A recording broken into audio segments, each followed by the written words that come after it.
চতুর্দিক থেকে বিপদ আপনাকে ঘিরে ফেলেছে, সেই সংকট মুহূর্তে কোন দিকে যাবেন তার পথ আপনি খুঁজে পাচ্ছেন না। এমন বিপদের মুহূর্তে আপনি এমন কিছু দোয়া পড়তে পারেন যে দোয়াটা আপনাকে মন যেমন প্রশান্তিতে ভরিয়ে দেবে, পথ তেমন নির্ণয় করে দেবে আপনি কোন দিকে যাবেন। সেই দোয়াটা হলো, যদি তুমি বলো লা ইলাহা ইল্লাল্লাহুল আজিজুল হালিম, লা ইলাহা ইল্লাল্লাহু রাব্বুল আরশিল আযীম, লা ইলাহা ইল্লাল্লাহু রাব্বুস সামাওয়াতি ওয়া রাব্বুল আরদি ওয়া রাব্বুল আরশিল কারীম। কি সুন্দর দোয়া!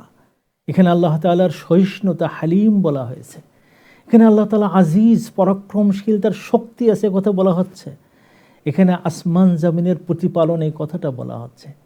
এই তিনটি গুণ এমনভাবে নিয়ে আসা হয়, এই গুণ তিনটি উল্লেখ করে যখন আল্লাহ তাআলাকে বলা হয় আল্লাহ তুমি আমাকে পথ দেখাও, আমাকে সুযোগ দাও, আমাকে ভালো শান্তি দাও, আল্লাহ তাআলা তার এই কথা শোনেন। ইবনুল বাত্তাল বলেছেন যে এই দোয়ার মাধ্যমে কিন্তু আমরা আল্লাহর কাছে কিছু চাচ্ছি এমন না, বরং আমরা আল্লাহ তাআলার এখানে তার সার্বভৌমত্বের কথা আমরা প্রকাশ করছি। এটাই হলো দোয়ার প্রাণ, এবং এই কারণে আল্লাহ তাআলা আমাদের পথ দেখিয়ে দেন।